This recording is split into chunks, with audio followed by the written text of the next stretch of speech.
Hello and welcome to the Bones Horror Podcast. This is episode 74. Titane, Titane, Titoon, Titane. Do you reckon I got one of them there? So 2021 Titane. So we're going to have a chat about that in a bit. What have we been up to this week? And by the way, we have with us Ewan. Yeah, hello. And Larry. Hello.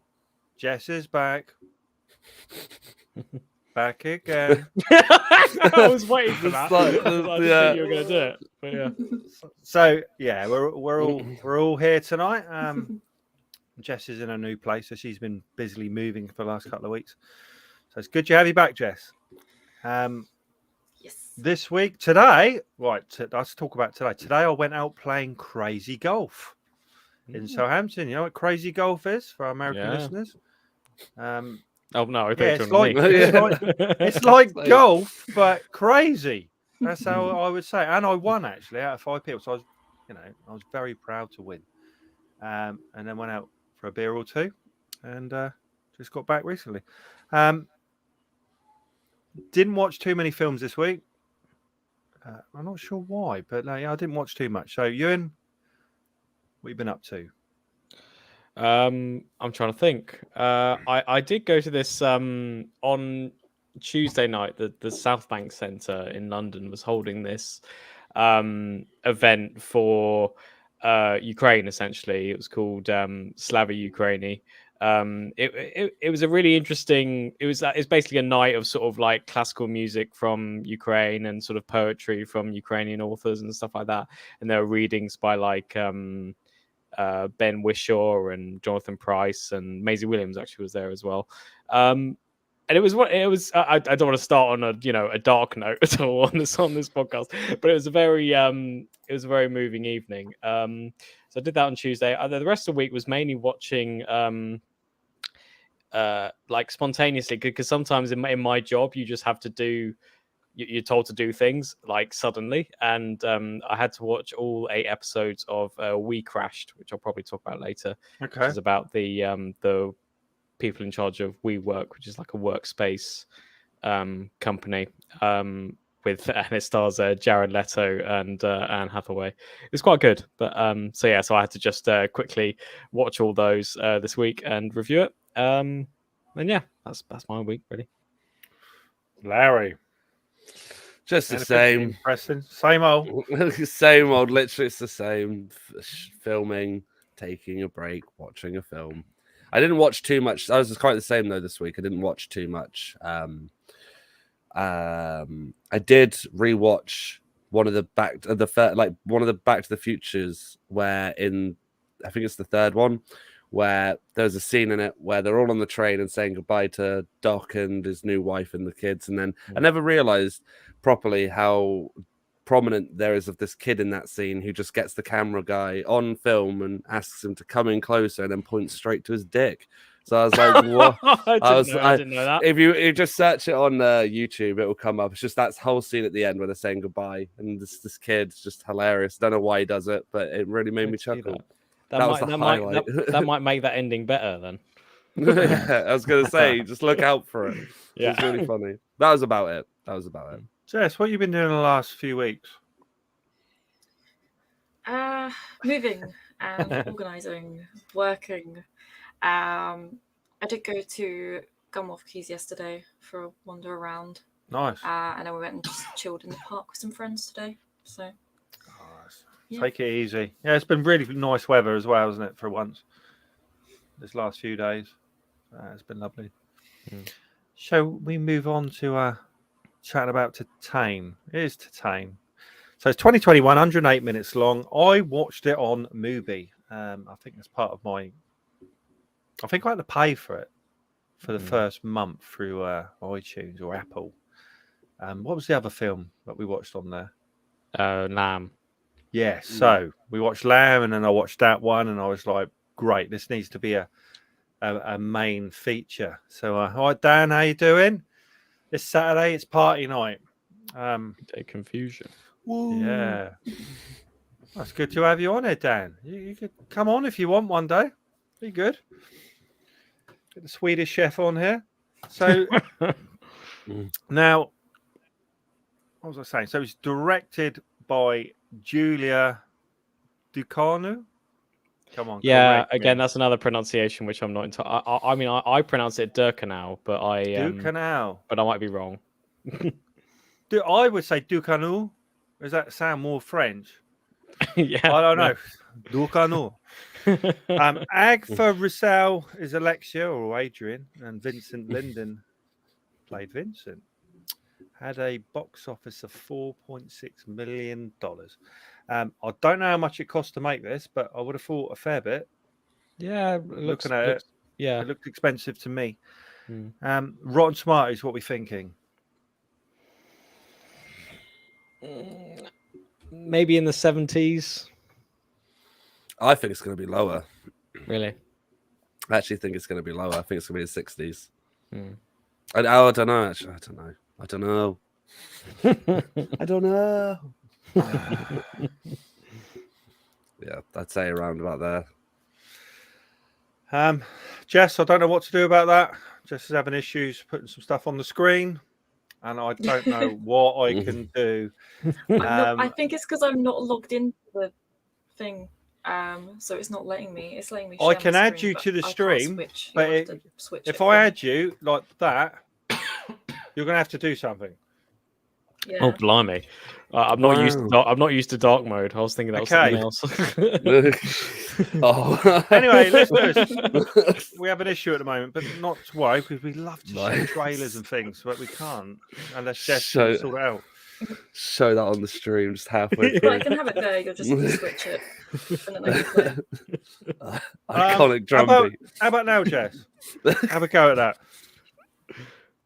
So anyway, I've written down some pointers for this film. So basically, normally I talk about what this film's about. Now, to me, it's about a girl who's in an accident when she was younger, in a car accident. She was very annoying. I actually thought it was the first time I watched it. I thought it was a boy at first in the car, just being annoying. And her dad turns around to tell her off, and they have an accident. Now, the little girl ends up in hospital with after. Well, she has to have her head repaired with titanium. Is that right? Some kind of metal. And then she has a fondness for metal objects. Am I right? Well, As in yeah. cars. I mean, cars, yeah, mainly. So in it, when she's an adult, she is a dancer. I presume at car shows or something like that. And she is very good at dancing. I enjoyed the dancing. And a lot of other people enjoyed the dancing and would come and watch her. I'm going to give spoilers anyway to this. So she one of her, someone who really likes her, like a follower, asks for an autograph and things, and she decides to kill him, basically. But it seems that she's done this before, which she has. So it goes from there, really, and we'll get into it. But it's the story of what happens to Alexa. Was that her name? Alexia, I think. Alexia. So what actually happens? And yeah, I've got some bullet points, including nipples, motor oil leakage, nose, injecting roids, metal tummy, machine baby, oil coming from boobs, and serial killer. There are my bullet points to talk about. Yeah. So yeah. Jess, you're going to be amazed by what we're about to tell you. Have you not seen it, Jess? Yeah, I was going to say. She's not seen it. Oh. I explained this interesting. film to a friend I had come around earlier. I'd just been out playing crazy golf with him, and I explained the film we were going to watch, and he was, it sounded more and more ridiculous the more I spoke about it. And I don't know how much of it is down to interpretation or is real. To me, it all seemed real. I couldn't tell you with this one. I actually thought I put the wrong film on, to be honest, when I started it. Had you not watched it before? Because I thought you had. I was like, right, I'll pop it back on. I watched it through, obviously through Internet Plus. Great subscription. Yeah, good. And when it started, when it started, I was a bit like, have I got the right film on? Because I didn't remember it. And I was like, well, all right, let's double check. And yeah, it was good. It was surprising. It's just an odd. But then once you get past that point, I think it's done very well. And I think for me personally, I think the film took a really nice little turn, because it could have easily delved into something where it was just about a girl having sex with cars, but it actually had quite a lot of depth to it with the end, and like with the actual story, and it reminded me a little bit of Martyrs, a little bit, like in tones, not in fully of where it goes, but yeah, I believe I have, but it was just odd when I started it. I just thought it was the wrong film. Jess, basically, she does, with cars, but also gets pregnant by a car. Yeah. Yeah. So there's this whole scene. We think. Yeah, I mean, there's this whole scene where she's basically I mean, it's quite ambiguous whether it's like a dream or whether because it's told in quite a dreamlike atmosphere. At least the scene I think of where she's in the shower and she walks outside to this Cadillac, which she was dancing, which she was dancing in front of people before, and she gets inside, and it's not clear how she has sex with the car. She's in the back seat, and she's like hanging on to the seat belts, and she is somehow fucking the car.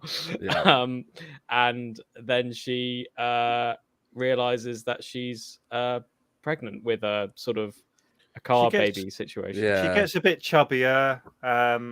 She does have oil leaking from places, metal kind of coming out, like stuck in between the skin. It's lovely. Although preceding that, I mean, it's funny because she has sex with the car, and then she has a kind of a date with one of her dancers, who's actually played by, I can't remember her name now, but she was the main character in Raw, which was Julia Ducournau's. It was. First film.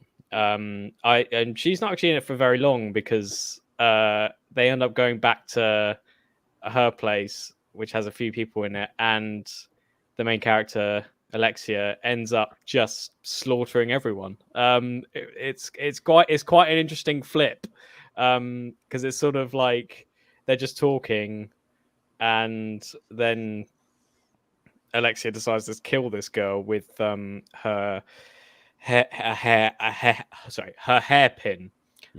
Which is like her sort of almost like a trademark weapon she has. She also used it against the guy who followed her to get her autograph, who also sort of like sexually assaulted her in her car. And the first killing is like straight through the ear, and then it's sort of like he spasms, and that's sort of a similar case with all the murders in the house. But but it's the sort of, I mean,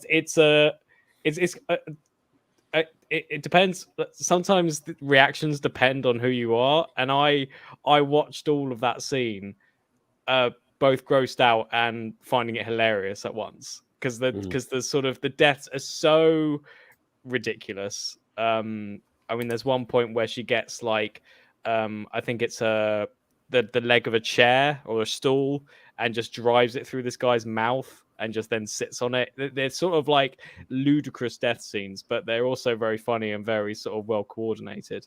I remember watching it the first time. It was at the London Film Festival at the BFI South Bank, and it was one of those films where you had to queue for about an hour because it just won the Palme d'Or at Cannes, and so every critic was just wanting to cover it. But watching it, this is the sort of film that I think is best watched with an audience. And I don't say that for every film, because you get the sort of the variety of reactions from like, especially that scene. And then it's sort of it's interesting because I think that's the most violent it goes. And then it goes into this because there's this father played by Vincent Linden, as you said, who has a missing child, and Alexia decides to sort of fashion herself into a man, essentially, or pretend to be a man, in order to, and then pretends to be this man's long lost son, and then gets embraced into this family. And it's quite an interesting, it's quite an interesting dynamic because it sort of like talks about. I mean, I read like an interview with Durkanau, and she said things like how it's not politically to speak, but it's sort of like that sort of aspect of gender fluidity to the film, where it's like she's not. It's almost like Alexia isn't like either. It's kind of like a non-binary thing where she's not really a woman, neither a man, and she's not really. She feels comfortable in both genders in some ways, and I quite like that aspect of it. Like, you know, there are moments where, I mean, as you said, Kev, you mistook the character for a boy at first, and I think I think that's intentional. I think that the whole point is so you're not entirely sure, and I think Durkanau's commenting on all these like what society considers men and women to be. I had a Babadook feel from that little girl at the beginning. Although the kid in the Babadook was way more annoying, I thought. Wow, yeah. I mean, you imagine you were driving along and your child in the back's going, God, yeah. Again, it supports my idea of not having children. That had been probably going on for 4 hours as well. Yeah. Before he actually turns the radio up. It goes quite well though with the ending of the film, like how the film gets summarized towards its third act of this the character basically like not feeling accepted by her own almost like parents, and so then towards the end of being in this whole new life of pretending to be somebody else that obviously not. I think it works quite well that they both characters in the end kind of know obviously that the other is not what they say at these points, but yet it's still acceptable, where I think as an audience member you're just like thankful of like, oh, this works. Weirdly, like this works, like, and it's, you know, even I forget if it's the wife or if it's just sister of the main guy, but when she basically says like, I don't know who you are, but she's like, just look after him though because he needs it, and it's like, you know, just that's the main thing, keep an eye on him. And it's that thing, I don't know, that's for me where it took a very nice turn, where I thought it could have gone down a route where it was just having sex with cars and just, you know, like really some messed up sort of vibes. I was thinking, you know, the way I think, she's pregnant, and so she's strapping herself up so she doesn't show that she's a woman or pregnant in any way. But when the baby's born, it's a bit metally, isn't it? It looks like a robot baby or something. But then I'm wondering, are there other robot babies in the world or car babies? How do these car human things look like? And I think was this that a first? Part, yeah. Was it not? Is it all down to interpretation? I think what part is you know, out of all of the whole film, I think that part is very much the part where it's like I feel start like thinking that's of other films and like maybe a Planet of the Apes thing coming on where there's these car babies like Transformers, or you know, it's all take over the world. Yeah, and that's the way I'll start thinking. I've got to stop thinking like that, really, haven't I? I mean, it's quite interesting. I mean, it's quite interesting that we're doing this after Lamb in particular. Yeah, which has obviously cars aren't living beings, but it's a similar kind of melding between sort of human and a different thing. And I think also Durkanau was inspired by like sort of Greek mythology and stuff like that. So we're going to end up with half car, half kebab coming out too. Stories. I would love that, actually. Yeah. I mean, a kebab on wheels. Yeah. But like, I love Lamb, by the way. What a great film! I need to own it. I was surprised as well because I really didn't think. My mum and dad are watching it this week. I really didn't think when we picked that. I really didn't think that would be one that you'd like. When I watched that, I was like, the ending. I loved it. This is going to be an interesting one to talk about. But yeah, it's great. I thoroughly enjoyed, but like I think this as well kind of lends itself to that. And I think that part in this film, with the baby and the whole, you know, metal and is it a car baby? I think that's the one part that kind of it has the most fun with, of like, oh, what's going on, and can be left to interpretation. Whereas I think all the other parts in the film are not, they can all be interpreted differently, but I think it is very straightforward in that, like, this is that kind of plot, this is the story, these are the characters, which is, I think, quite good because it lets you kind of have fun with the premise of what's going on with the whole baby and why is it done that. It looked like a baby. Yeah, it has like a metal Like back. Yeah, metal spine. Yeah. Yeah, I don't know how that baby would kind of grow up. Whether later on it would develop wheels or exhaust the- pipes. It's an origin story for a new superhero. Yeah, I was going to say it's going to become an X-Men. It's Wolverine. They could be. Yeah, that could well be Wolverine. It could. I don't know. Just like, you need to watch it. It's a really interesting. There's some great music in it. As I said before, that Future Islands has got a song in the film called Lighthouse. That is amazing. Actually, I've been playing that album a lot ever since. I think the album's about 6 or 7 years old, but ever since I've watched the film and playing it a lot, it's an amazing album. Yeah, there's just some great musical scenes in it. The one at the beginning, obviously, where she's dancing on the cars, and then the one where she's a guy and she starts. I suppose she goes back because she's with a load of guys who are dancing to like techno or Euro rave music anyway, and then they put a song on for him. They think it's a him, don't they? She's dancing on top of a fire engine, but like she used to dance like a woman. Yeah, you know.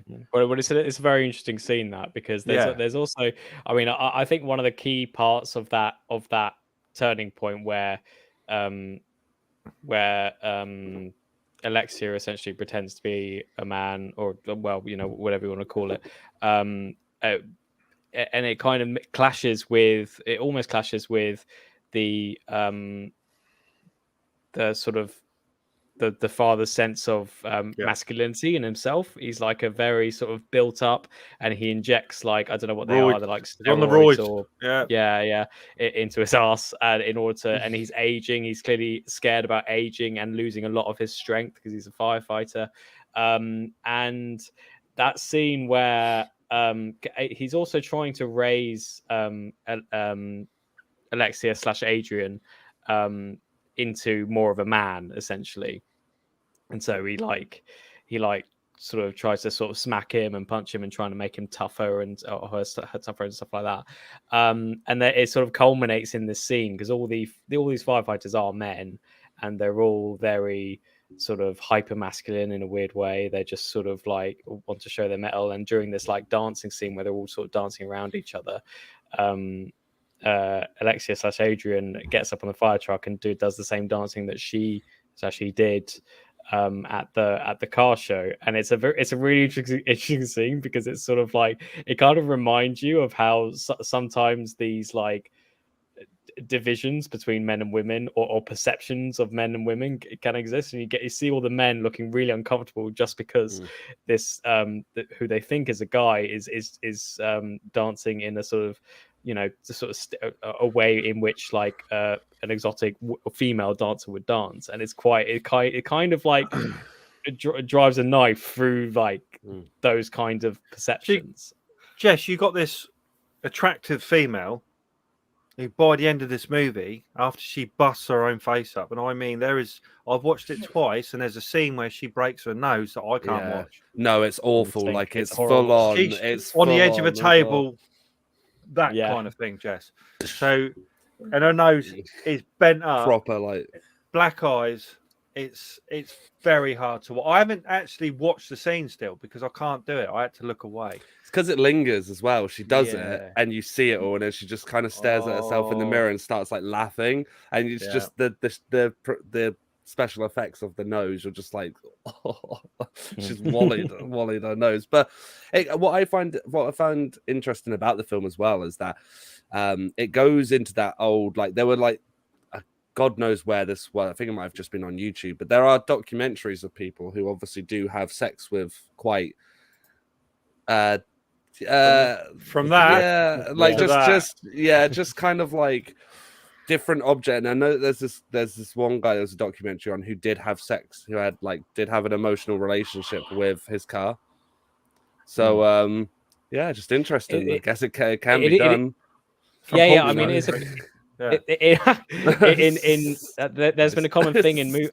For some reason, I think it's more in sort of in European cinema at the moment. There was also a film that came out, I think last year, called Jumbo. I haven't seen it, but it's a film about a woman who falls in love with a roller coaster. Oh wow! Is that the real story? Well, I think it's inspired by a real story. Yeah, I was going to say there is a real story. And there are loads of examples of women, or men and women falling in love with like planes, and I think there was one case of a woman falling in love with a wall, and it's just I think it's like objectophilia. I think that's what it's called. And it's an interesting thing with cars in particular, because again, I haven't seen the film, but there was the David Cronenberg film Crash, which is based off the J.G. Ballard book, which is about people who get off on car crashes. And it's that I think it's again, I didn't really like the book, but apparently the film's really good. And it's David Cronenberg, so of course it's going to be weird and dark and uncomfortable. But it's but I think a lot of this film takes from that film as well, that kind of sexual relationship to cars. And I think in some spaces, cars are seen as erotic objects. Again, it's not something I've thoroughly researched, but it's an interesting phenomenon, especially when you especially in that opening scene. I think it's a very in some ways it's quite an uncomfortable first scene, because you've got women and cars essentially put side by side with each other, in similar fashions as well, because you've got so Dan's just commented, not having watched the film is not really helping to understand the story. I empathize with that. It does make it quite clear as you go on. Like that was my big thing with it, is that when you could easily take the first half of this film and replace the second half. I'm not saying that you should replace the second half, but you could, and make it a complete. That was Larry frozen. Larry is frozen. Completely different film direction. There he is. Sorry, you froze. Oh well, then. Yeah, no, I know. I realized. Oh, you froze again. Fix. Okay, yourself. You're back now. You're back now. Oh, you're gone. This will be. It was just my connection that was bad. Jeez. I was going to say on mine. This is what's weird, is that like where you say this, I'm like, oh no, what's happening? But I don't know. Keep going. We'll do it live. Anyway, this film is exactly what we, kind of explained, Dan. Really, that a girl is made pregnant by a car. She's also a serial killer. She then gets caught. Kind of, the police know who she is, that she's a serial killer. So she changes her identity to that of a lost child. Well, not lost child. Well, was a lost child. Yeah. Was a lost child. That'll be difficult to convince. And then decides, and then meets the father of the kind of lost child and says, "I'm your son." Yeah. But she's also pregnant, has a robot child or whatever it is, and dies. Well, the father figure as well, who takes her in at the beginning, doesn't quite thinks, but wholeheartedly that that's his missing son. Like that's it. By the end of as it goes on, there's little things like the dancing on the fire truck, the seeing that she's obviously visually pregnant, and he keeps putting it to the back. Yeah. So. And also, the dropping of the towel doesn't, that kind of gives it away. The breasts. Yeah, and I think he's kind of that. There's a point where he's sort of almost. I think he knows in his heart that it's not true that she's his son, but he's trying to sort of maintain the fantasy, so to speak, and so he sort of wants to live in that. And I think that's why the last scene is quite interesting, because he almost leaves when Yeah. he sees she's about to give birth, and I think that's him sort of thinking, "Oh right, I can't live this fantasy anymore," and so I have to sort of acknowledge it. And eventually, he does help her, which I think is quite a yeah. I think it's fun quite a aspect. lovely ending, really. But at the end of the day, she's still a serial killer, and not a very nice person at all. No. At all. And I don't know if she, before the accident, that not very nice person was there, or was it caused by the accident? I don't know. But I think it's but- down a trouble. Like I think it's one of those things where after that incident at the beginning, which really sets the tone, her life drastically takes this huge shift into a direction that I don't think anyone would really. her mum and dad were okay, though, weren't they? Her I dad think seemed okay. her dad. I think that it's hinted towards that.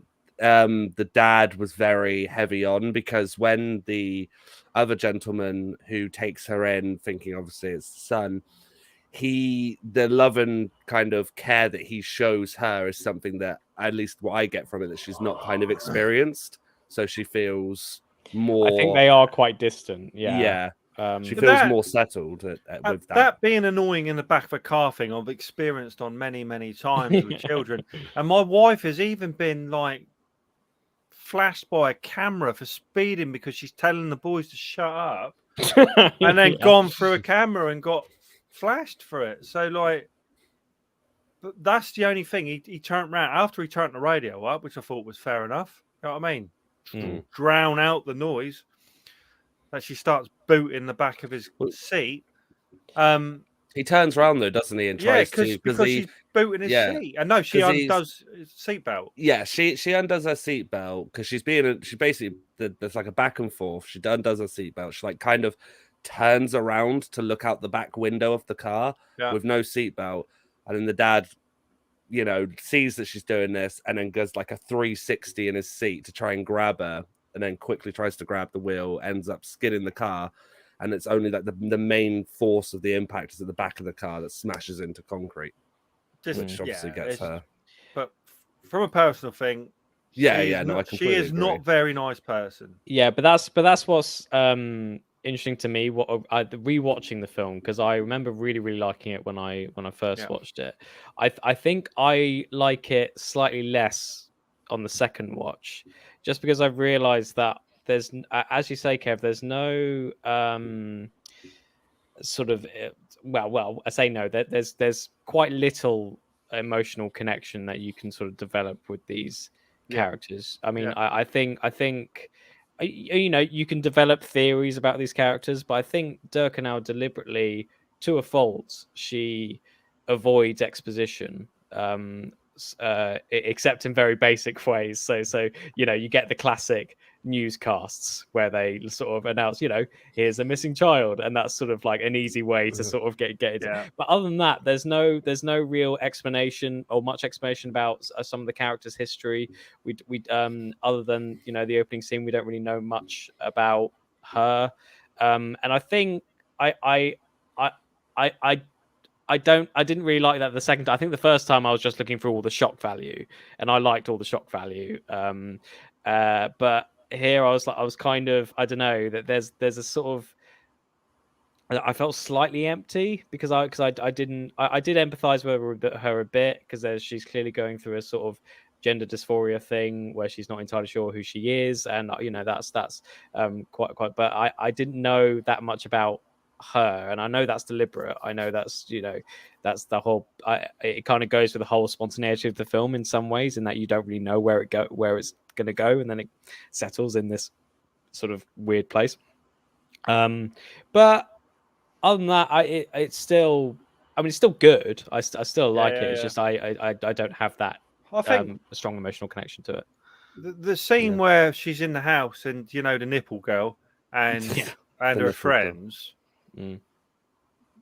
That's what kind of, when you realised how dark and maybe evil she is, because they were nice people, weren't they? All of them who lived in that house, who she killed.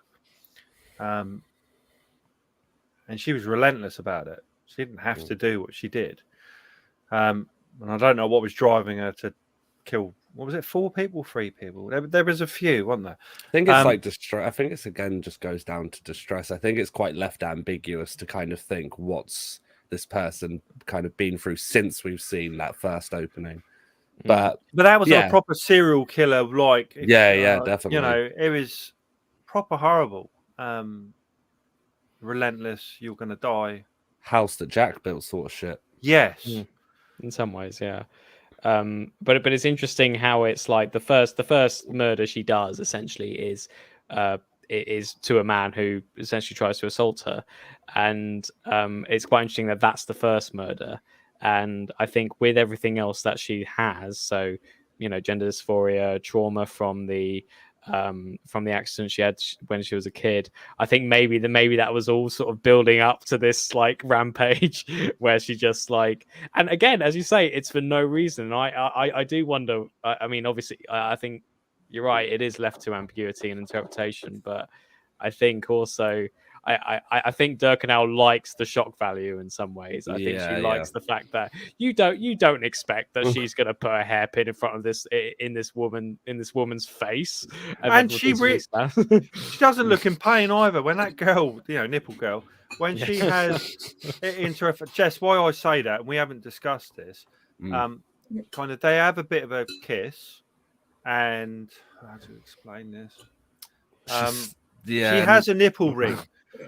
And Alexia is pulling the nipple ring quite roughly, and I mean extremely roughly in the end, with her tongue, and pulling it with her teeth, wasn't she? Teeth and tongue. Again, those sorts of close-ups are the ones that are clearly like, don't know, like, I'm going to make people feel uncomfortable. The nipple's about that long in the end, isn't it? It's just like it's like a cartoon.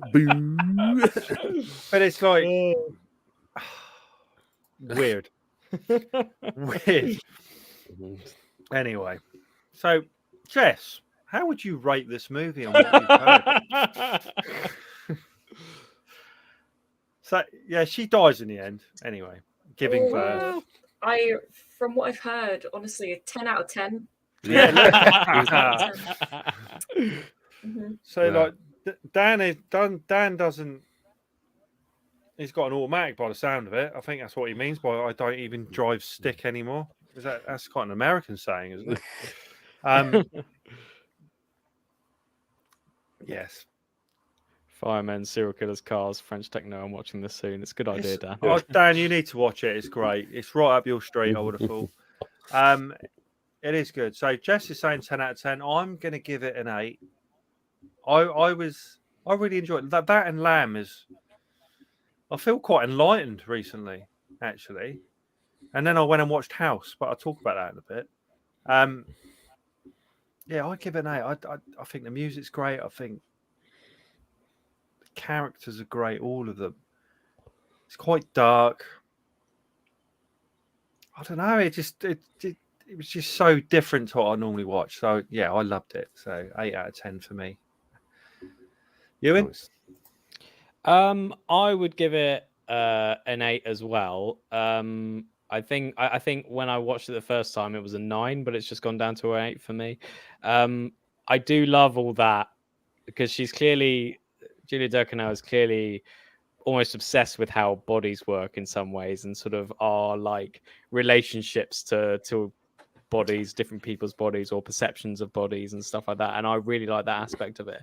I'm not entirely convinced of the structure, so to speak, because I suppose I've got a sort of almost conventional mind when it comes to these things where I think when it's like really bloody action, I think you should say that to the end, but she sort of twists that again deliberately, I think, where she puts all the bloody action at the start and then goes into this quite interesting story with this dad who's lost his son, which is considerably less bloody. It's still weird and dark, but there's like it's a more sort of like settled drama in some ways compared to the first bit.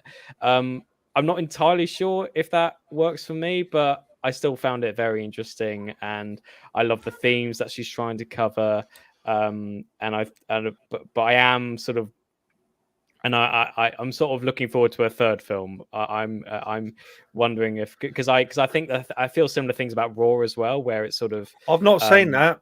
Yeah, That's good. Where Good. I really enjoyed Raw, but again, it didn't struck that emotional chord with me. I think, which is similar case, which is why I'm intrigued by what she does with her third film, because I think she might do more with that. But yeah, so 8 from me. Mine's not too dissimilar. I'd only say a 7, and that's only because I think I think it's a good film, and I think it's shot very well, and I think that the music's good and the acting's good. I will say it's one of those films that I put into like a little category where it's like you really need to be in the mood.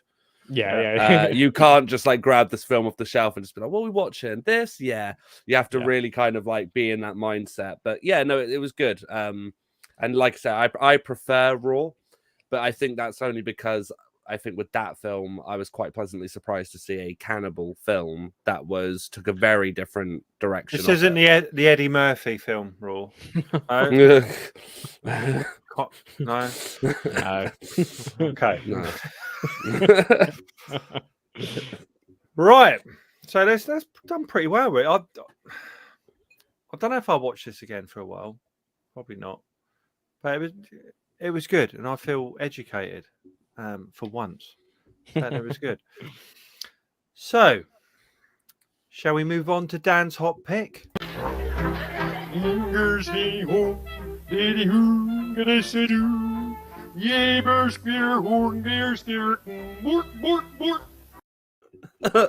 Every time I see the corner of that screen. Yes. Hot pick, by the way. Is it just me? Bought it. No. Yeah. I will 13B. admit, I couldn't. I'm going to admit right now, and please don't drag me to hell. Just like, Okay. but I couldn't find it, so I have not watched it. So I want to bought be it. enlightened. Is this that Indian movie? The Yes. 13B. Yeah, I haven't seen it. Evil has a new address. Leaving Yeah. it down to me. So 13B, Fear has a new address. So I bought this, and I will watch it again. I've watched it twice because the first time I watched it, there was some weird stuff going on, and I was thinking, this can't be right. I need to watch this again. So basically, it's a story about a Indian family. I think they're Indian. They, as a family, they have they all move into a block of flats. There's a big old posh block of flats, apartment buildings, I suppose you'd call them, and with people that work the lifts, and it's very nice. Anyway, they all live there. There's probably 4 bedrooms in this big apartment, and they got a mortgage to pay over the next 25 years between the 2 brothers. I think that's how it all works. They buy a property as a family. It's brothers and sisters, and there's at least 7 or 8 people living at this apartment.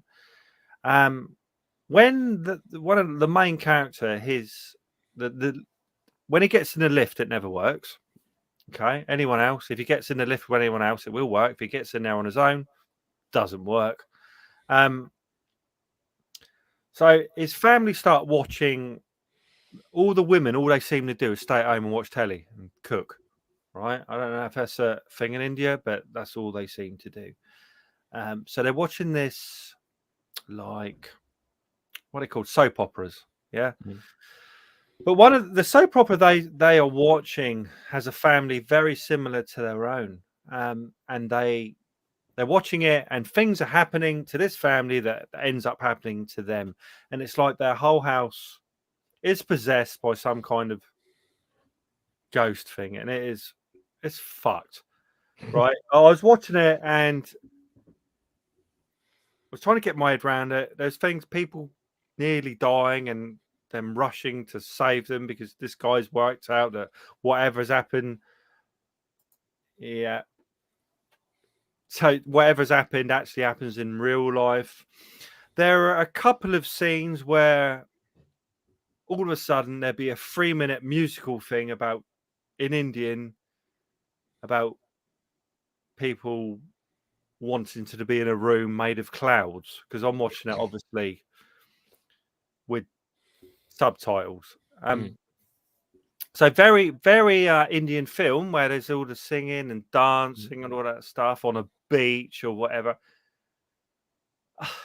It's mad. Dan, why? I'm curious that it's called 13B. I'm curious to know what happened in 13A. That's that. Yeah. Well, 13. What? Yeah. Like 13B. There was a family that lived there. Right. There was a family that lived there originally.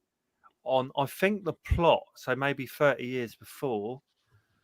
He originally lived there, and let me get my head around this, but they were the first people, I think, in their street to have a telly, and they invited people round, and they had a son that was disabled, I think, maybe autistic. I'm not sure, but he didn't like them. And there was another guy from somewhere who came round with an axe and started killing people at that property. Right. And killed them all. And the guy who was obviously autistic, or he was put in prison because they thought he did it, and he didn't.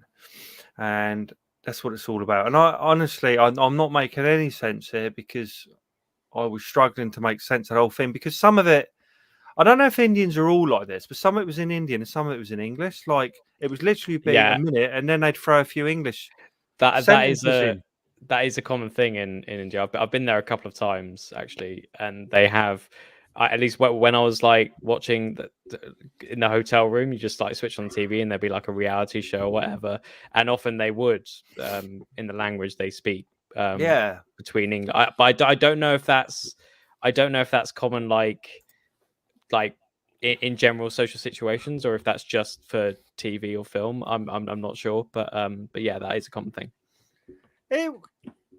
To be honest, I will watch it again, and Dan's picks are always decent. I know that, but it was harder work for me to keep up with everything that was going on, and the family were lovely, and the characters were, all of them were great. I don't have any issues.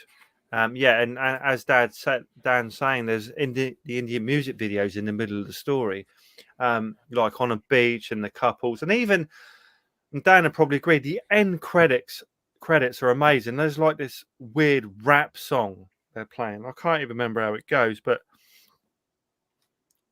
that's great. The last few minutes, watch it just for that. It's mental, and yeah. So thank you, Dan. Have a think about your next pick. I wish you guys had watched it, because I paid £5 or £6 for this. The things I do for this podcast, honestly, because I couldn't find it anywhere, and it was. I couldn't either. It was a hard one to get hold of. Anyways, that sound great to you, Jess? Yeah.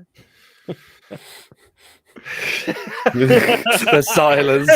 Her mic's on silent. It was great. So, shall we move on to what we watched this week? What have you been watching? No, seriously, what have you been watching? Right, I've only watched a couple of things. Right, I've been quite busy. So, first one I watched was House from 1986. Basically about a guy who inherits a house from his aunt, and the house is haunted. He's a writer trying to write his next book about Vietnam, I think. And there's some really weird monsters in it. There's some big fat things, and it's a bit crazy. I own this film. I think there's like 4 or 5 films within the series. Definitely worth a watch. If listeners won't be able to see it, but there's a trailer on our screen at the moment. Have you seen this, Larry? House? There's a few of them. It's a classic. Is that the bloke from Cheers? Yeah, it is. Yeah. I haven't seen this. The trailer looks cool, though. It's amazing. It's absolutely amazing. I loved it. I watched this with my 8-year-old, actually. He loved it. Some of the monsters are just batshit. If I saw that, I'd be out. I'd be out of that house quicker than ever. If I literally saw that through a window. If I saw that, Yeah. behind. There's monsters, just basically for audio listeners, just monsters all over the screen. Mm. There's a Monster, monster. It oh, only monster comes going out up at a midnight. chimney, monster through the window. But it only comes out at midnight. So then he sets up cameras and has matey round, and it's great fun. Well worth a watch. The others are not like this at all. Bit more humour, but yeah, definitely worth a watch. Is it Home Alone with monsters? It looks like it. A It little looks like bit, Home. yeah, I would But say if that. no one's done that premise, dude, it's copyrighted here right now. It looks Well, it looks sort of like shot and edited like the Stephen King's It. Yeah, the I was gonna miniseries say. from the I was time, gonna say. yeah. Did it look like that one that we watched not too long ago? The one with like the vampires. Is that it? With Or Stephen Salem's King? Lot. Salem's Salem- Lot. It yeah, looks yeah, a little yeah, bit yeah, like it looks Salem's like Lot. that, Even the house. Even the house. Mm. Mm. It is huge, Jeff. Dan. Oh, well, wait. We got to Yeah, I was explain gonna- that. Because yeah, like for the audio listeners. It is huge. I'm working from my my walk-in wardrobe. You can see Jess's wardrobe, basically. And Dan's commented, Jess, your new walk-in closet seems huge. That's the only space I have for clothes. So Dan's Oh. hot pick, which is Love Wormwood this film. Road of the Dead. God, I've love never this heard I of haven't it. seen that. I Have love you seen it. Larry? Yeah, I'm waiting for the. I'm waiting Have I for got the to buy this? sequel. Have I got to I'm buy waiting this? for now? I'm waiting for the sequel. The sequel's called like Wormwood Alright. Road of the Apocalypse. I think it's basically Right. like an Australian horror film, comedy Okay. zombie horror film. Is this the first It's one? very, 'Cause- very good. because obviously, Yeah, it's yeah, Wormwood this is the Road of the first Dead. one. And one, a first one's just called Wormwood. Yeah, well, Dan can answer this. Dan, I don't think the second one's out yet, is it? It's like called like Road of the Apocalypse, and I believe that it's out this year, or it's out and it's not out in this like in certain countries. But yeah, the first one's great. It's just a load of fun and really good special effects. So, yeah, well, look forward to that. I'll probably end up buying it. The other thing I watched, and the only thing, was I've been doing a bit of a Stephen King kind of movie thing at the moment. So I've got about 10 films of his, which I'm going to try and do one every couple of weeks. But the one I watched last week was A Good Marriage. I think it's 2014, available on Prime. Have you seen that? No, I haven't seen it. I think it's very good. It's a story of a lady, a woman, and her husband goes away on a lot of business trips. And one day she's searching through his stuff and finds some. Well, she's in the garage, so well, not looking. She just comes across this little box. She opens the box up. There's some like ID cards in there, maybe driving licenses, and they are for women that have been murdered recently. So she knows her husband has been killing people for the last God knows how many years and that. And it's a story about that. And I don't want to give too much away. I'd never seen it. I think I'd read it a few years ago. And it's a decent movie. I enjoyed it. Kept me busy. And the other thing I watched was that Batman deleted scene I watched today. Yeah, Oh, it was yeah, amazing. that's cool. Why they cut it from the film? My Why did point they cut it? exactly. I It's think too I- dark, isn't it? I That's why actually Ben Reeves- thought it's a bit of I thought they've released it because now it sets up the next one nicely. Well, they don't want to do the Joker in the next one. Matt Reeves. Well, I has think they said- need to. I just want them to do what I thought was a breath of fresh air about this new Batman was like, oh, it's a villain that nobody's seen 50 times on the screen. There are so many good Batman villains that can be done. Hush being one of them, which is actually hinted at in the film. And I just don't want them to go, oh, Joker. They could do so many other stories before, and Joker could be a background. Like I just don't want it to be another. I Yeah. thought as much as I enjoyed sort of it's Barry Keegan. Yeah, he's Keegan, great. He's great. Yeah, and he's a good. He's played the villain a couple of times, like in The Green Knight and Killing of a Sacred Deer. But I found that even though he did You find a that, good Tess? job with it, I just kept on thinking of Heath Ledger, Yeah. which I didn't think while I was watching like Joaquin Phoenix or even like. Or even Jared Leto, really. I just thought Jared Leto, even though Jared Leto, people don't, and I didn't really like his performance either, but he sort of made it his own in a strange way, and so did Joaquin Phoenix. Whereas with Barry Keoghan, I mean, it might be just because he didn't have that much time. He had like 5 minutes in which to do it. It just seemed very Heath Ledger to me, and I didn't really, very much so. Yeah, I didn't really like um how they filmed it. I guess I didn't like the fact that he was out of focus. That kind of annoyed me because I was just like, I didn't really understand why they did that. It's sort of like I suppose they're trying to keep him out of focus so that if he does We come don't out see him. in another film, Yeah. they can introduce him properly in the film. But I was just like, I was just like, the Joker's out of focus. Yeah. turn It it out. just- I please. liked it. It was I thought it good. was Yeah, It was a good, Very well shot Heath Ledger. scene. very It Heath was- Ledger. I just think they should have either kept it in the film or they should have had that as like not obviously in that scene they're talking about the Why have Riddler. they released it, Larry? I Why do you think I think it's because they want to gauge audience reaction to see how they react I to think people the want it. Joker. Well, that's the thing. Loads of people are like now writing like, "Oh my god, deleted scene. How could this be cut?" So I think they're trying to gauge like, "Oh, what do people want from Yeah. a sequel?" And I think some people were a bit pissed that I mean, firstly, that the Joker was like sort of left off at the end of the Batman film, Yeah. but also you didn't see him, and it sort of confirms that Barry Keoghan is actually in the film. 'Cause Well, there was Barry, yeah, that end scene that's actually in the film is not Barry. It's his voice, but the actor who's in the cell is just an actor with. I guess they've got like CGI or just something, because it was meant to be. There's a clip on YouTube that you can find, I think, for everybody, but it was done by IGN, where Matt Reeves basically talked about the plans that he has for the Joker and what he envisions him to be in this franchise. It's really good. I'd suggest if anyone's interested in the Batman, type in IGN Matt Reeves Joker, and there's like a 2-3 minute clip of Matt Reeves explaining what he wants to do with the Joker. And his plan sounds good. I just don't want them to be like, oh, the second film, just like The Dark Knight. We'll have it like the Joker. And it's like, there are so many good Batman villains, and they proved that really well with doing Riddler, Penguin. You know, just don't just jump to Joker straight away. That's all I'd say. Just don't do it. So that's what I've watched this week. Who wants to go next? Ewan? Yeah, sure. Yeah, Ewan, you go.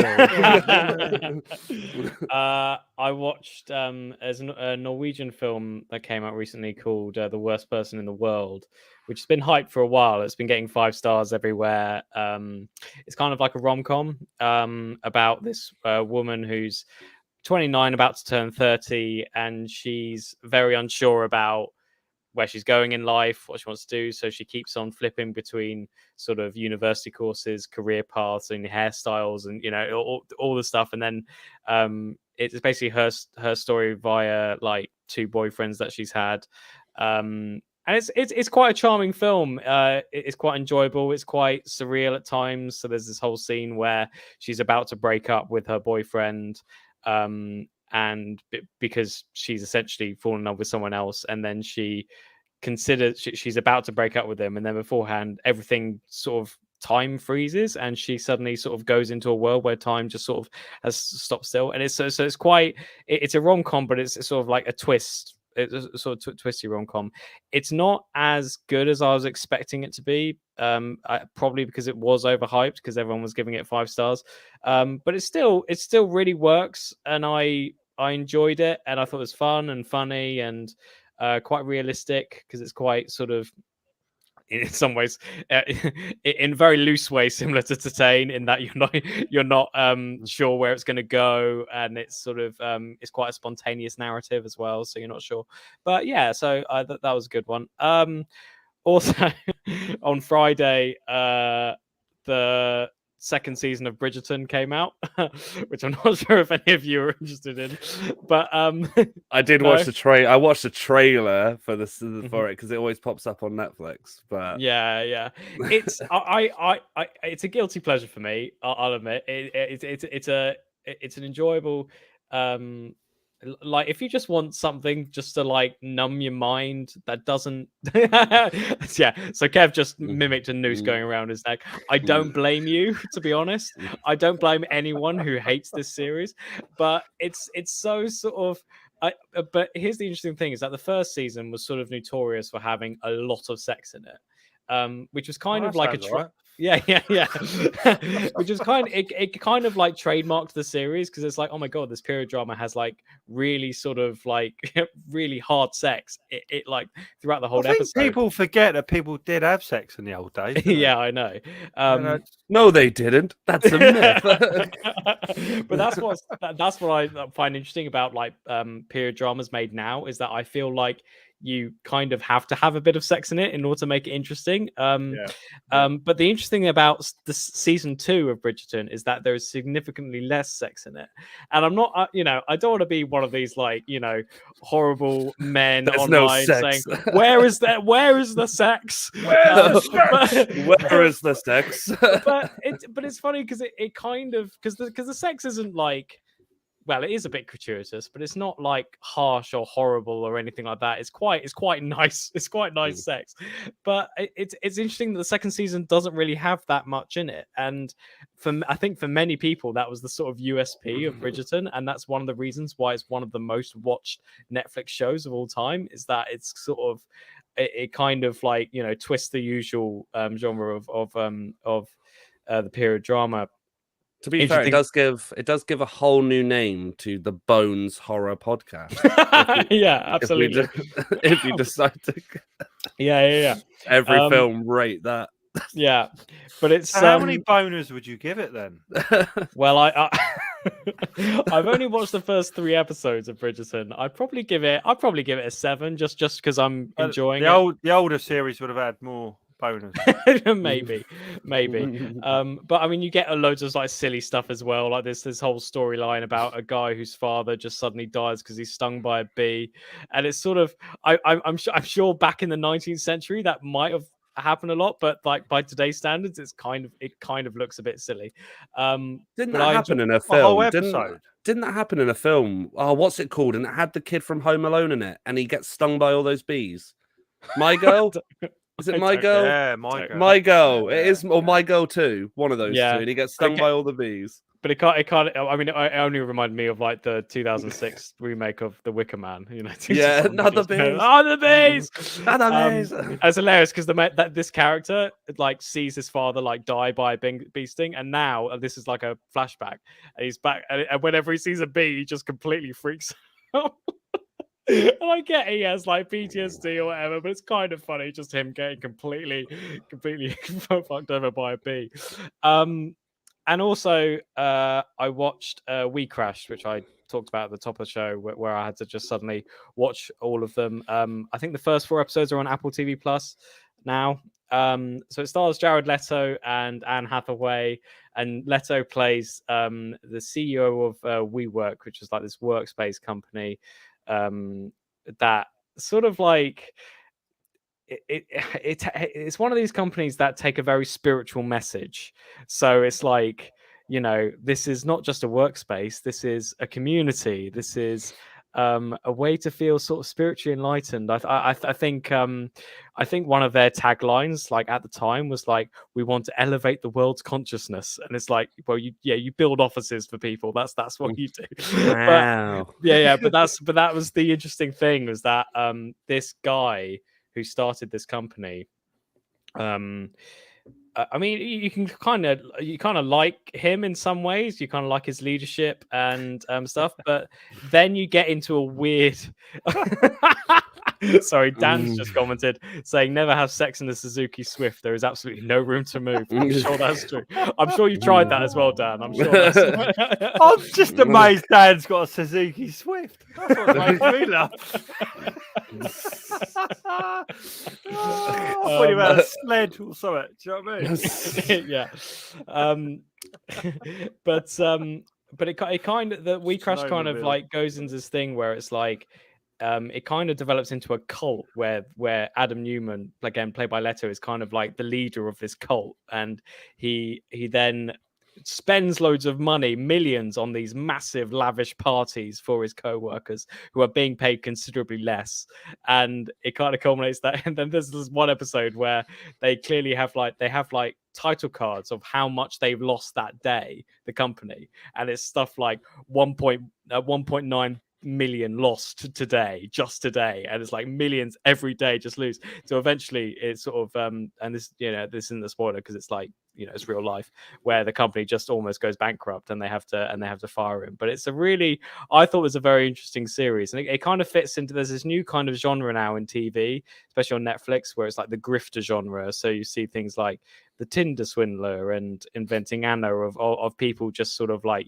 swindling their way into sort of high society and stuff like that. And then this very much fits in that category. It's funny, Stuart Heritage at The Guardian wrote a really funny piece about how like all these grifter series are coming at the same time, and how he's just getting sick of them, and how it's just sort of like sort of oversaturated already within the last few weeks. But I enjoyed this one, and I mean, the series eventually goes over to Anne Hathaway, who plays the guy's wife, who's much more interesting as a character. But then you get Leto, who always throws a lot of himself into every role he does. And I think he was perfect for this role, because it's just such it's such an egotist. And because Jared Leto is also like a rock star anyway, he knows how to sort of command a crowd. And I think that's essential for this character. So yeah, I enjoyed it. I thought it was good. Nice. Might watch that. Yeah. So, Larry. I didn't watch too much. I watched a film that I can't remember the name of, which I need to try and find. What's it about? What's it about? I want to say it's called Naked, or it's called something Naked, and it's about this woman who's pregnant with her child, and she is at her apartment, and basically there is essentially a person trying to steal her baby. And the whole film is about this woman trying to protect her baby, and it's like a cat and mouse game. That's all I'll say. There's way more to it. Gruesome, really good, decent horror. I would recommend highly. What else? No, so I didn't. This is the thing. I didn't really watch a lot else, but there's stuff He's frozen again.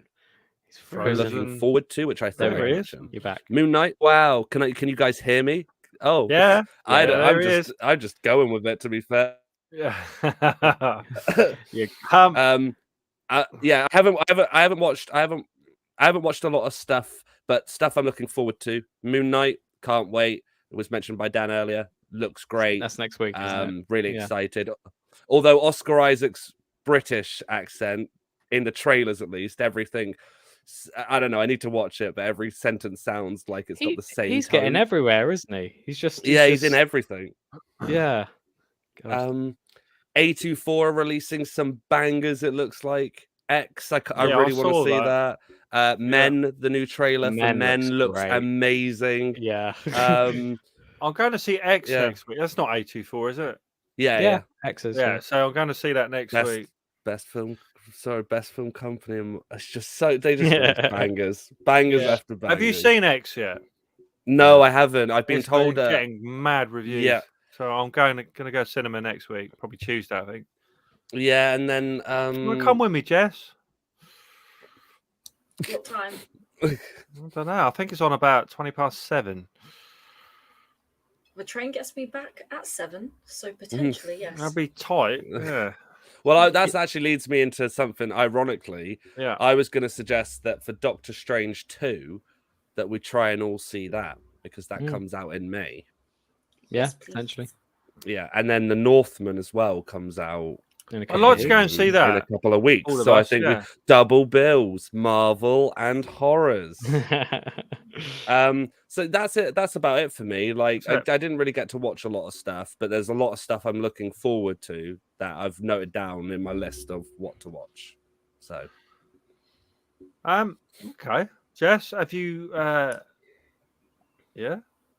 Yes. I have watched the new Disney Pixar film, Turning Red. Oh, I really want to see that. Is that about a fox? It's not, is it? No, it's the girl that turns into a red panda when Yeah, she but- gets angry or Oh, okay. has too many emotions. It's kind of a coming of age kind of thing. It talks a lot about I guess it's kind of to do with like puberty and things, but it's the first time that they've ever mentioned I think first time Disney's ever mentioned like periods and Yeah. things like that as That well. the turning which- red thing. Well, this Is is that the what they thing. mean? It's symbolic, isn't it? It's It's a bit weird. because I thought that I was like, is this just symbolic of periods? Because like, but then it's not. It's actually like she genuinely is turning into a panda, and it's this whole Okay. thing. But the first kind of half of I stopped watching the film halfway through. I was like, this is god awful, and I can't watch it. And then I came back again to watch it, and was like, actually, it does pick up and it does get better. Okay. It's just kind of cringy and painful to watch, but I think it's because it's definitely targeted towards younger girls, you know, Yeah. preteens. Probably enjoyable for them, not so much a 25-year-old, but you know. And then I think I feel if I watched it. All right. yeah, I wouldn't recommend. No. It's you know, the second half of it's quite good, and then the He's having a go at your accent. what's wrong with my accent? Dan's going on about your accent. He thinks Unbelievable. the Swedish chef. Yeah. Funny, like you say that because I started watching. Well, I'm rewatching The Boys season 1. Oh, I yeah. just finished, and I'm rewatching season 2. So ready for season 3 because I'm very excited about that. The trailer for that was awesome. So yeah. That's Have you what- seen the Batman? Have you seen the Batman yet? Really quickly. No. Oh, you should. not. It's just Better long. I than need to go to a Just cinema. prepare. Better- Just prepare yourself. It's better than any of that Marvel shit.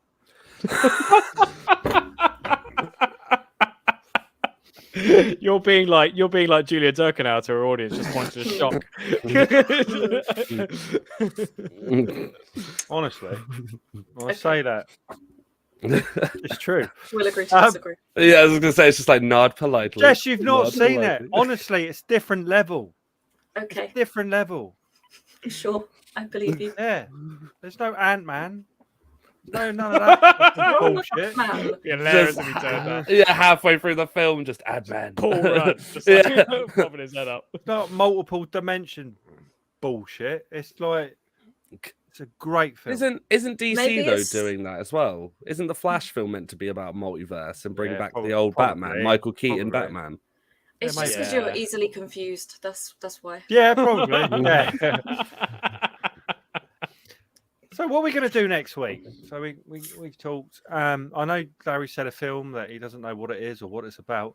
So maybe we choose one. I thought I explained the premise all right. Well, I've just got to search up a film about someone who's doing. Oh, I've something. tried Um, that. I can't find the title. I've typed in anything that I've said. I've did, like woman protects baby. It was on Internet Plus, and I saw it, and I was like, oh, French New Wave horror. I want to say it was French New Wave horror. New And I was Wave. and I was They like, can't, oh, they can't be. They can't be there is in my head. There is in my head. Maybe French extremity. But... yeah, but my point being is I was trying to search for like the collection of Martyrs, Switchblade Romance, and there's always the other one that I can't remember, and this was recommended in that, and I had seen it before Oh a yeah. while ago. I remember jack shit about it, but yeah, it's great. So It's I great. pick one You then? should watch 'Cause it. we It's don't, just we don't very actually weird. know what it is. Velocipastic. Yeah, I wanted to do Velocipastor. If I can find it, Oh no! we will do. That was If a I funny can find TikTok. Velocipastor, Yeah. we should definitely do it. Internet There you Plus. Yes, Internet Plus it. Get a Um, subscription. has anyone seen A Quiet Place too? No. Yeah, it's a good film. Yeah, it's Yeah. all right. It's. I just Wanna want them do to end it now. Yes. You want to do it? Yeah. We can do Quiet Place too. Yeah. Back in the old days when I was with the other lads, we did A Quiet Place, and they probably hated it. Why? So we've got Hey. Dan's just put Lies, Jess's accent lies. is music to my ears, but Larry, on the other hand, Lies. But aren't you Yeah. two virtually from the same place? I mean, you're Yeah. sort of the, That's They what I are. mean. We're both from the New Forest. It's what that it should say. It says Jess's accent is music to my ears. Larry's on the other hand, and then maybe Dot, like dot, dot. next level. I don't know. Oh, Hopefully, next Dan. level. Pray, please don't write something back that's like, "Nah, you're shit." Anyway, so like next week could be our episode 75, A Quiet Place 2. Yeah, up for that next week. And our Dan's hot pick was, what was it again? Wormwood Road of the Dead. You want to follow us on Twitter? It's the Bones Horror Pod. We are heading towards 1,000 followers, and I'd like to get there soon. So get on board. Facebook, you're all wankers, and Instagram, you can follow us, Bones Horror Pod. And what else have we got? And if you want to email us or get involved, it's the boneshorrorpod@gmail.com. Rubicon Films has asked us to have a chat about one of their documentaries, I think. I think I spoke about The Droving before and Helix. No, not Helix. Anyway, ignore that. So I will be watching their kind of documentary. You guys have got it. It's about haunted forests. So maybe we'll talk about that next week. So thanks for all listening, and we will see you next week. I'm just going to slow it down a bit so I can find where I am. And thank you very much for listening and watching. Cheers, guys. Bye. Bye.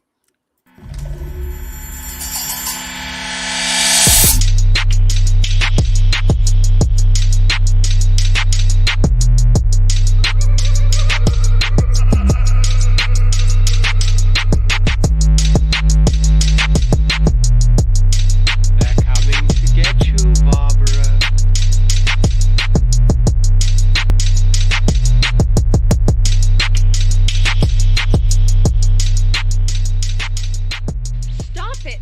You're ignorant.